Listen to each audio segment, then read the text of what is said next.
Code कागज channel में आपका स्वागत है। आज हम डीटूड प्रॉब्लम 166 सॉल्व करेंगे। प्रॉब्लम का नाम है फ्रैक्शन टू रिकरिंग डेसिमल। तो प्रॉब्लम समझ लेते हैं पहले। तो हमें इसमें दो इंटीजर दिया गया है, न्यूमरेटर और डिनोमिनेटर, और हमें उस फ्रैक्शन का स्ट्रिंग रिप्रेजेंटेशन रिटर्न करना है। ठीक है। और अगर डेसिमल पार्ट रिपीटिंग हो तो रिपीटिंग पार्ट को हमें ब्रैकेट में डालना है। ठीक है। एग्जाम्पल करिए, जैसे ये न्यूमरेटर 1 है, डिनोमिनेटर 2 है, तो 1/2 आंसर होता है 0.5। तो इसमें कुछ रिकरिंग नहीं है, तो इसलिए डायरेक्टली 0.5 रिटर्न कर दिया। ठीक है। और 2/1 इसमें कोई डेसिमल पार्ट है ही नहीं, तो इसीलिए सिर्फ 2 रिटर्न कर दिया है। ठीक है। और ये वाला देखते हैं, जैसे देखो इसमें 4 है, न्यूमरेटर और डिनोमिनेटर है 333। अगर इसको डिवाइड करेंगे तो इसमें 0. इसका आंसर क्या होगा, देखो ऐसे होगा 0.012, फिर होगा 012, 0.2, ऐसे ऐसे करके होगा ना। तो ये 012 जो है ये पार्ट रिपीट हो रहा होगा, तो इसीलिए इस 012 को ब्रैकेट में डाल दिया है। ठीक है। इसका ये ऐसे होगा, एक बार यहाँ फिर से बताता हूँ। देखो ये ऐसे होगा 0.012, 012 ऐसे होगा, तो इसीलिए 012 को ब्रैकेट में डाल दिया है। तो यही है कि अगर रिपीट हो रहा है तो उसको ब्रैकेट में डाल देना है। ठीक है। ऐसे तो समझते इसको करेंगे कैसे। देखो सबसे पहली चीज़ तो हमें जो है, जो इंटीजर दिया गया है, जैसे न्यूमरेटर और डिनोमिनेटर से हम डिवाइड करने के बाद उसका इंटीजर पार्ट रिटर्न मतलब रिमूव वो कर लेंगे, कैलकुलेट कर लेंगे। कैसे इंटीजर पार्ट कैसे कैलकुलेट करेंगे, न्यूमरेटर अपॉन डिनोमिनेटर है ना। जैसे यहाँ पे दे रखा था ना 2/1, तो इसीलिए 2 आ गया। तो ये क्वेश्चन जो है वही चीज़ यहाँ हम कैलकुलेट कर रहे हैं। सबसे पहले तो ये कैलकुलेट करेंगे। ठीक है। ये कैलकुलेट करने के बाद हम जो है रिमाइंडर फिर कैलकुलेट करेंगे। रिमाइंडर कैसे होगा, रिमाइंडर इक्वल्स टू ये न्यूमरेटर मॉड्यूलस ये डिनोमिनेटर है ना, ये हमारा रिमाइंडर हो गया। ठीक है। अब क्या करेंगे, अब ये चेक करेंगे कि हमारा रिमाइंडर कहीं 0 तो नहीं है, क्योंकि अगर हम देखें एग्जांपल इस केस में हमारा रिमाइंडर 0 था ना, ये 2 जो है कम्प्लीटली 1 से डिवाइड हो गया, तो रिमाइंडर 0 था। उस केस में हमें डायरेक्टली सिर्फ इंटीजर पार्ट रिटर्न कर देना है। ठीक है। हम चेक करेंगे कि अगर रिमाइंडर 0 है तो क्या करेंगे, रिटर्न कर देंगे डेसिमल पार्ट, डेसिमल जो था ये इंटीजर वैल्यू। ठीक है। ये चीज़ हो गया। और अगर ये 0 नहीं है, रिमाइंडर हमारा 0 नहीं है, तब हम कैलकुलेट करेंगे अपना फ्रैक्शन पार्ट ये 012 ये जो हो रहा था यहाँ पे, ये वाला पार्ट हम कैलकुलेट करने का ट्राई करेंगे। और कैसे कैलकुलेट करेंगे, जैसे देखो हम बेसिक मैथ में जब करते थे, जब हमारे पास कोई रिमाइंडर आता था तो उसको हम 10 से मल्टीप्लाई करते थे ना, ताकि हम उसको देख सकें कि फिर से वो डिवाइड हो रहा है कि नहीं हमारे डिनोमिनेटर से। तो वही चीज़ यहाँ करनी है। कैसे करेंगे, रिमाइंडर को हम फिर से कैलकुलेट करेंगे। देखो रिमाइंडर इंटू 10 ये करेंगे, उसके बाद हम इसको फिर से डिवाइड करने का ट्राई करेंगे अपने डिनोमिनेटर से, जैसे हम बेसिक मैथ में करते थे। यहाँ पे डिनोमिनेटर से फिर ट्राई करेंगे और डिवाइड करने के बाद यहाँ पे हम डिजिट कैलकुलेट करेंगे, जो कि हमारा नेक्स्ट डिजिट होगा हमारे वैल्यू में। यहाँ पे हम मान लेते हैं एक, मैं ऊपर ही एक रिजल्ट मान लेता हूँ, रिजल्ट स्ट्रिंग। ठीक है। उस स्ट्रिंग में क्या जाएगा, सबसे पहली चीज़ तो हमारा ये इंटीजर जाएगा। फिर उसके बाद अगर यहाँ पे होता ये वाला पार्ट होता तो डायरेक्टली हमारा यहाँ पे रिजल्ट रिटर्न हो गया होता। ठीक, नहीं होगा तो वहाँ पे डॉट आ जाएगा। उसके बाद ये वाला डिजिट हम कैलकुलेट कर रहे हैं, तो अब ये आ जाएगा ये डिजिट। ठीक है। ये डिजिट कैलकुलेट करने के बाद फिर से हम अपना रिमाइंडर कैलकुलेट करेंगे। फिर रिमाइंडर क्या होगा हमारा, ये जो हमने कैलकुलेट किया है, देखो मल्टीप्लाई करने के बाद जो हमारा आया है, फिर से इसका मॉड्यूलस करेंगे, फिर हमारा नया रिमाइंडर आ जाएगा। ठीक है। फिर ये नया रिमाइंडर है। अब देखो इंपॉर्टेंट पार्ट अब है, अब हम कैसे पता चले कि हमें कैसे पता चले कि ये रिकरिंग है कि नहीं। तो इसको कैलकुलेट करने के लिए हम एक मैप लेंगे। मैप में हम स्टोर कर लेंगे सारे रिमाइंडर्स का पोजीशन जहाँ पे वो आया है पहली बार। ठीक है। जैसे ये वाला हमारा रिमाइंडर यहाँ पे नॉट 0 आया, तो इसकी पोजीशन हम यहाँ पे कैलकुलेट कर लेंगे। यहाँ पे जैसे मतलब ये किस पोजीशन पे है, map to store position of reminder first time. ठीक है, फर्स्ट टाइम वो कौन से पोजीशन पे आया है, कौन सी पोजीशन पे आया है इस हमारे रिजल्टेंट स्ट्रिंग में, वो चीज़ हम मैप में स्टोर कर लेंगे। और अगली बार फिर से हमें यहाँ पे रिमाइंडर अगर कहीं पे मिलता है तो जहाँ पे ये इसका पोजीशन था वहाँ पे हम ऐसे करेंगे, ये ब्रैकेट लगाएंगे, जिस पोजीशन पे हमें पहली बार मिला था वहाँ पे ब्रैकेट लगाएंगे और रिजल्टेंट स्ट्रिंग के एंड में ब्रैकेट लगा देंगे। तो ये हो जाएगा हमारा रिकरिंग वाला।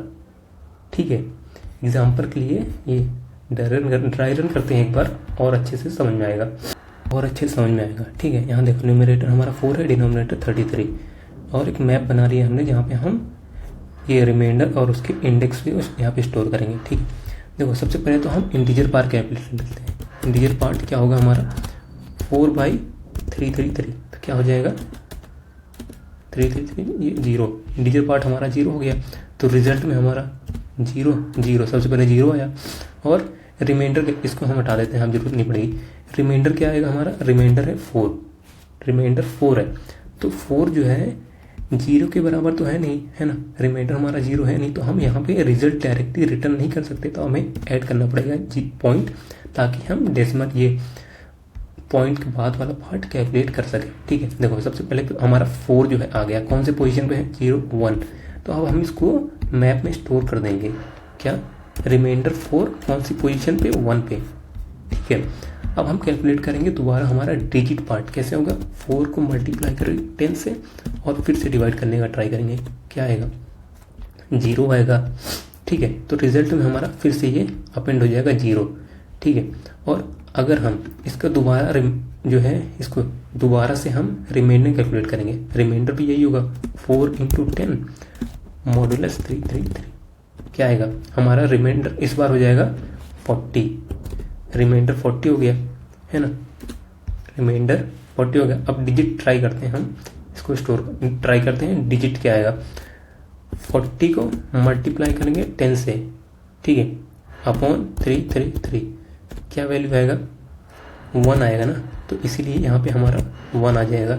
ठीक है, और हमारा नया जो है क्या आएगा रिमाइंडर, नया रिमाइंडर क्या हो जाएगा यहाँ पे यही 40 × 10 मॉडुलस 333 करेंगे अगर, तो क्या आएगा यहाँ पे 67 आ जाएगा। ठीक है, ये 67 आ जाएगा।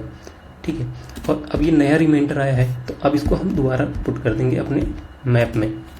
67 आया हमारा कौन सी पोजीशन पे, सेकंड पोजीशन पे आया। ठीक है, अब दोबारा डिजिट को कैलकुलेट करते हैं, 67 × 10 डिवाइडेड बाई 333।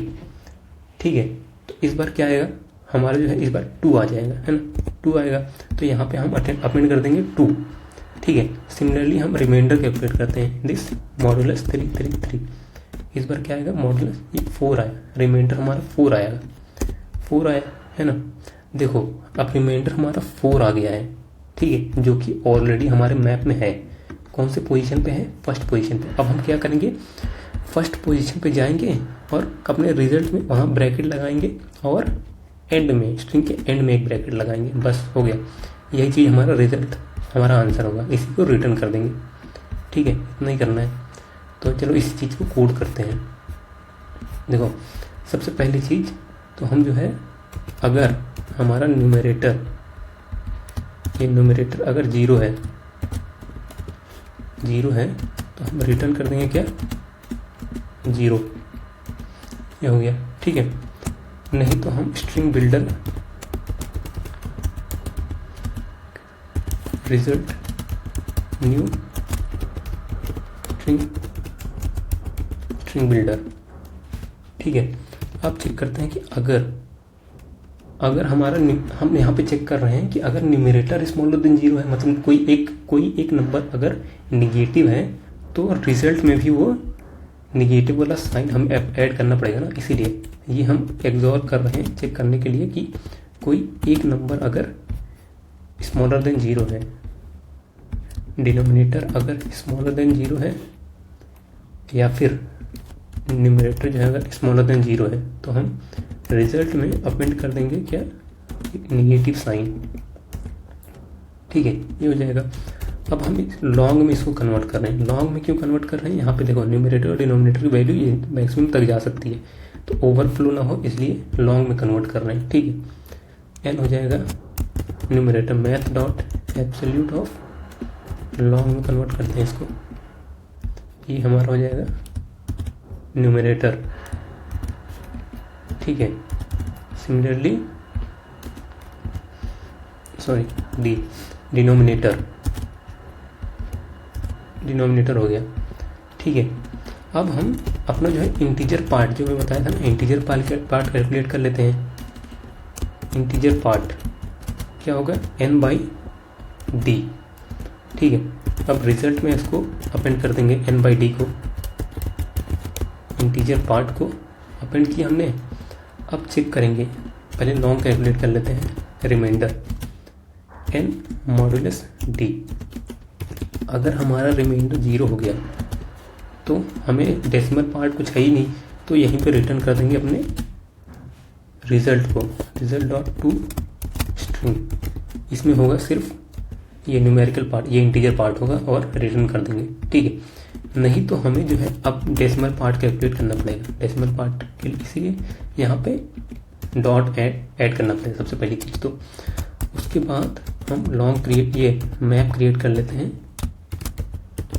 रिमाइंडर और उसकी पोजीशन ट्रैक करने के लिए, रिमाइंडर इंडेक्स मैप। ठीक है, न्यू हैश मैप दे देते हैं,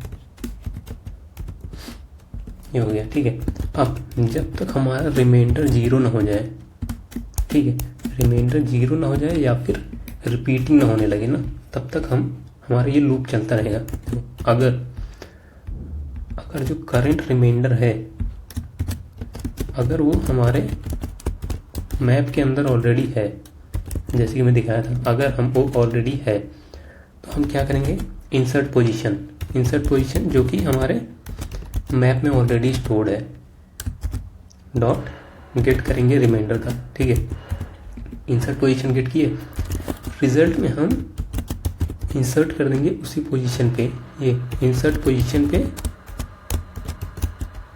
पे क्या इंसर्ट करेंगे, ओपन ब्रैकेट, ये हो जाएगा। ठीक है, और अपेंड कर देंगे लास्ट में जाके क्लोजिंग ब्रैकेट। ठीक है, और यहीं पे हम ब्रेक कर देंगे। और अगर वो कंटेन नहीं करता है, अगर मैप में नहीं है, तो हम जो है अपने जो मैप में ऐड कर देंगे इस रिमाइंडर और उसकी पोजीशन को, जो रिमाइंडर है और रिजल्ट डॉट लेंथ उसके पोजीशन पे। ठीक है, ये हम ऐड कर देंगे। नहीं तो अब हम देखो, हम अपना जो रिमाइंडर होगा उसको मल्टीप्लाई करेंगे 10 से। क्यों, क्योंकि हमें अगला डिजिट चाहिए ना, अगला डिजिट है चाहिए, तो कैसे होगा, रिमाइंडर बाई डिनोमिनेटर करना पड़ेगा और हमें अपेंड कर देंगे इस डिजिट को, जो जैसे मैं बताया था ना, यहाँ पे ये डिजिट कैलकुलेट करते जाते बार बार, तो इसको हम अपने रिजल्ट में अपेंड करते जाएंगे। ठीक है, और नया रिमाइंडर भी कैलकुलेट करते जाएंगे। नया रिमाइंडर कैसे होगा, रिमाइंडर मॉडुलस डिनोमिनेटर।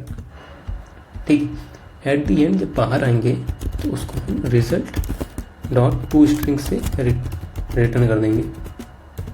ठीक है, रन करके देखते हैं एक बार।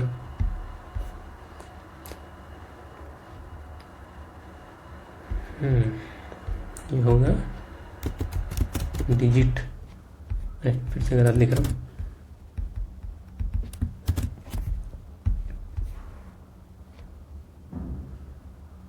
सबमिट करते हैं। सबमिट हो गया।